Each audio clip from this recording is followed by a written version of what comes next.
Yeah, I think I'm just going to start flipping a coin for these matchups.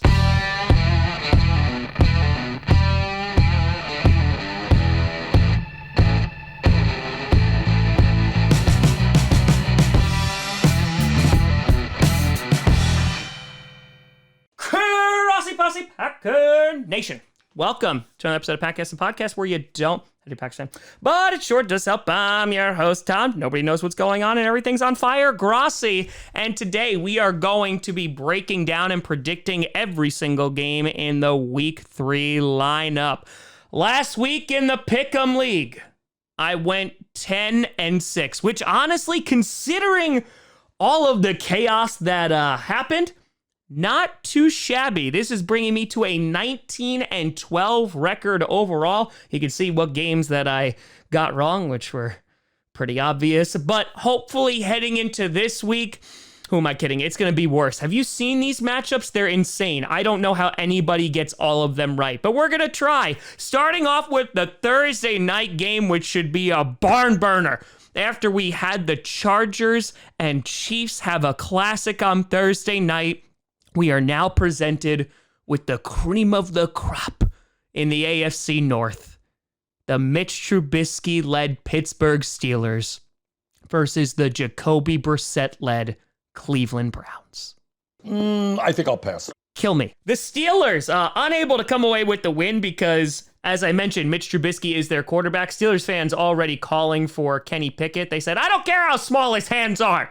Just put him out there.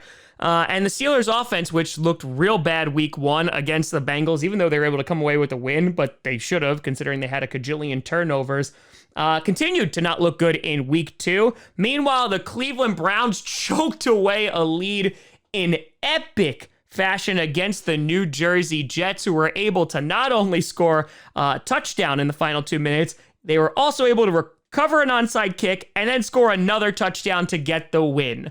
And Browns fans, if you're wondering why you're cursed, I mean, there's a couple things that you can point to as to why. Not just your quarterback, but also that elf, which is pure nightmare fuel. He's an angry elf. This game, I'm not even going to pretend. This is probably not going to be a very good game. Nick Chubb was the lone bright spot of the Cleveland Browns from this past week. The Steelers, again, their defense is good, but they are missing TJ Watt, and their offense, I just don't believe in them at all. This is being played in Cleveland, and I think Nick Chubb is going to get the majority of the work here, and I think that will be enough to get it done. So I'm going to pick the Cleveland Browns to get the win here, but honestly, the losers are just going to be the audience and people who watch this game. Then you got the Houston Texans taking on the Chicago Bears. The Texans in a dogfight against the Denver Broncos, in which you had the Broncos home crowd counting down the clock to make sure there wasn't another delay of game penalty, which is just beautiful. However, Texans fans are split on who to blame. Davis Mills did not play well, but people are looking at the offensive line. They're looking at the lack of weapons. They're looking at a lot of things, but the point is, the Texans didn't win, and they haven't won yet. But they did tie. Meanwhile, the Bears, after winning in week 1, fell victim to the Packers after winning the first quarter, though, but then getting the crap beaten out of them for the rest of that game. Justin Fields only attempted to throw the ball 11 times. The ground game was working with David Montgomery, and you would think that Luke Getsy is just going to lean on the run game here. However, I think the Texans are not really a good team, but I think they're a solid enough team to get the job done. And I know it's in Soldier Field, so you might have a water park again, but I'm actually going to pick the Texans for the upset here. But again, this is another game where just the people who watch are going to wind up being upset because it's probably not going to be good. Following that, you got the Vegas Raiders taking on the Tennessee Titans. The Raiders, in a week full of choking, they stand tall. First, you had Kyler Murray playing Madden and the controller being disconnected for the Raiders on that 2-point conversion, in which the guy basically went like 80 yards, and on top of that, it took nearly 21 seconds for that play to finally finish up. The Raiders, they blew this game badly, real badly. Davante Adams' family in the stands. Grandma gets to see Davante Adams play. First quarter, he gets a touchdown. I really hope that they left after the first quarter because everything after that was terrible. Hunter Renfrow with 2 fumbles, and everything that could have gone wrong for the Raiders went wrong. Meanwhile, for the Titans, nothing went right for them against the Bills. They weren't even competitive. Ryan Tannehill didn't look good. Their defense got carved up. Their special teams gave up some turnovers. Titans did not look good. I don't even know who's going to start this game. Are they going to roll with Malik Willis, or are they going to continue to roll with Ryan Tannehill just so they could say, all right, Ryan, we gave you enough chances. And then they're going to take him out back and make him smell the flowers like Lenny in Of Mice of Men. This game, I don't trust either team. It is being played in Nashville, so maybe the country music will do something to the Raiders. I'm going to pick the Titans. I originally picked the Raiders to win this, but I just don't trust that team. I don't trust their head coach at all, which makes sense. Neither do the Colts anymore. But yeah, I'm going to pick the Titans to win, but I have zero confidence in that selection. Following that, you got the battle of the Kansas City Chiefs taking on the Indianapolis Colts. The Chiefs able to get a hard-fought victory against Justin Herbert and the LA Chargers. The Chiefs look to be in control of that division, probably favorites to win the AFC West. Meanwhile, you have the Colts, who tied with the Texans and then got shut out by the Jacksonville Jaguars, who are currently number 1 in the AFC South. You again see the predicament of me trying to actually pick anybody to win these games accurately. Here's the thing. I picked the Colts to win against the Jaguars, and that was on me. That was my bad. The Colts will probably play against the Chiefs really well because the NFL just doesn't make sense, and it just likes to be chaotic. Jonathan Taylor is their entire team. You had Pierce out, Pittman out, and Matt Ryan looked absolutely terrible. So again, this will probably be really competitive. I'm still going to pick the Chiefs because the Colts are the Colts. They are a sinking ship, and I don't think anyone wants to be the violin player on that ship as it goes down, because Jacksonville was their iceberg. Following that, you have one of the most anticipated games of the week, and that is the Buffalo Bills taking on the Miami Dolphins. Oh, man. The Bills, number 1 team in the league by far. Dolphins had an amazing comeback victory against the Baltimore Ravens last week. Tua lighting it up, over 400 yards, 6 touchdowns. Jalen Waddle, Tyreek Hill, absolutely carving up that Baltimore Ravens defense. This is the game that a lot of people want to see. Dolphins, week 1, little shaky. Bills have been great for the past 2 weeks. And for me, I can't pick against the Bills right now until I'm proved differently. The one thing I will say, it's being played in Miami, so it might not be kind of an easy game for the Bills, but Josh Allen is just on a different level right now. They got the run game going. Stephon Diggs is an absolute monster, and their defense is just massacring other teams' offenses. So I'm going to pick the Buffalo Bills, but don't be surprised if this is the game of the week and the Dolphins are able to sneak one out on their home field. Then you got an NFC North showdown between the Detroit Lions and the Minnesota Vikings. The Lions didn't choke away their lead to the Commanders, able to pull off a W. Aiden Hutchinson with a great first half, and Amon-Ra St. Brown looking real darn good.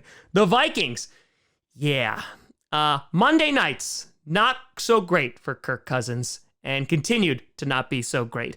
Their defense, not good at all. Their offense had nothing going. One of the best receivers in the league in Justin Jefferson, blanketed all night. Darius Slay just making a mockery of the Vikings offense. This should be actually a really fun game.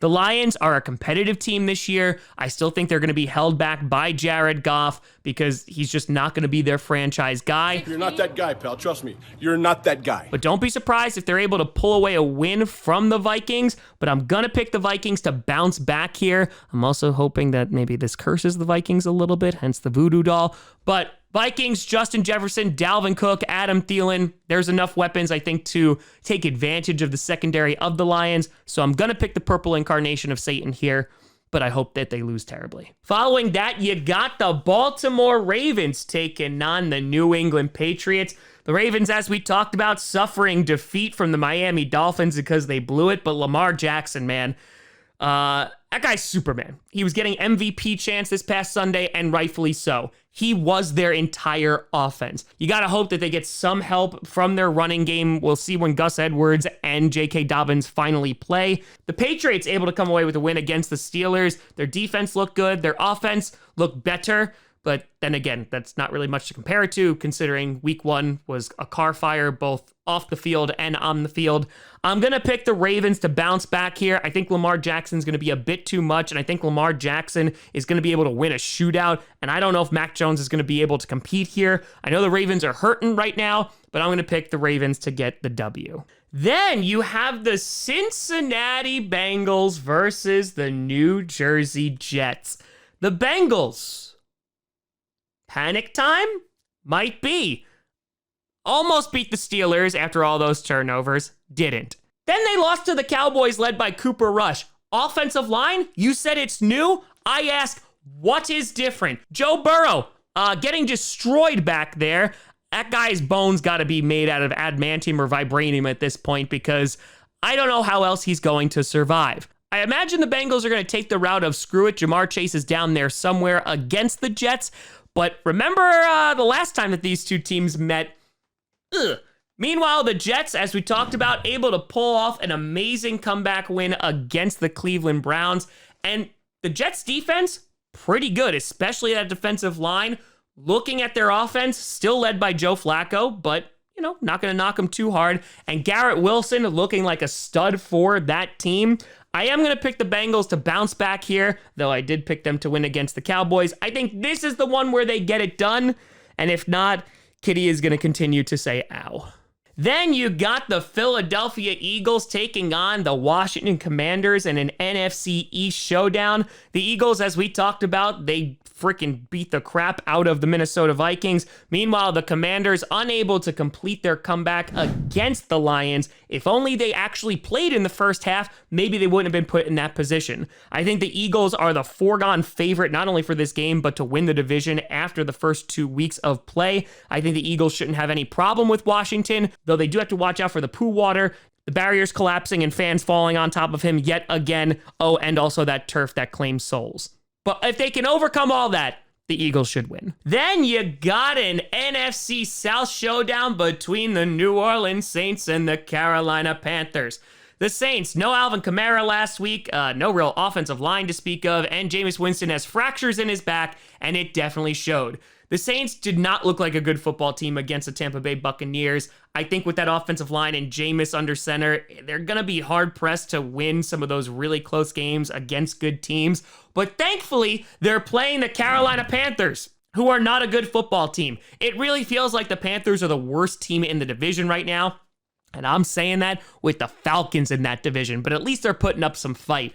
The Panthers just look directionless right now. Baker Mayfield doesn't look like the guy. Matt Rule is definitely not the guy to coach them into the future. And I feel like at this point, the Panthers are kind of just treading water. They have a very young defense that hopefully they can develop, but they need a franchise QB. They need a competent head coach, both of which they have neither right now. And so because of that, I think the Saints will win. Then you got the leaders of the AFC South, the Jacksonville Jaguars, taking on the LA Chargers.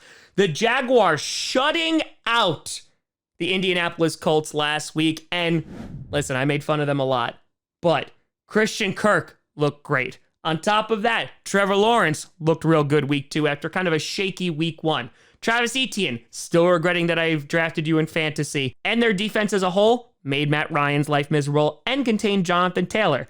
Taking on the Chargers, Justin Herbert continues to be day by day. We'll see if he plays. If Justin Herbert plays, I think that they will win. Hopefully they get Keenan Allen back as well. Austin Eckler, I'm kind of waiting for his breakout game because he's a phenomenal player.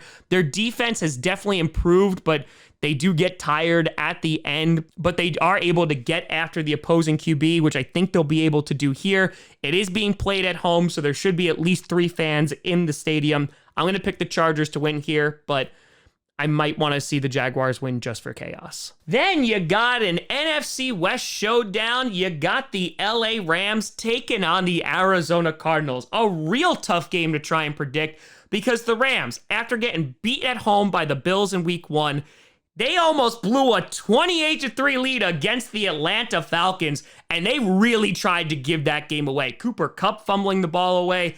And if you're the Rams, I mean, you kind of got to wonder, are you just not a good team? It's a wide open division. You got the Seahawks there. Trey Lance is injured, and Jimmy G has taken over the 49ers again. And the Cardinals, the team they're facing against, didn't look good for the majority of the game against the Raiders, but then had a miraculous comeback in the fourth quarter and in overtime. The Cardinals, Kyler Murray is kind of the make or break guy for that team. If Kyler does well, they do well. I don't know what strategy they're going to try to implement here. Kyler Murray, I mean, maybe you just let him play all the video games that he wants, because he looked like he was playing Madden out there, especially on that 2-point conversion. This is a tough game to predict. I think it's going to be a hostile environment, but I think the Rams are going to do enough to win. We'll see if they choke away the lead that they did against the Falcons, because the Cardinals, the cardiac cards, are back. But I think the Rams might just be able to get enough of a lead that the Cardinals are not going to be able to escape this one. Then you got a battle of the birds. You got the Atlanta Falcons taking on the Seattle Seahawks.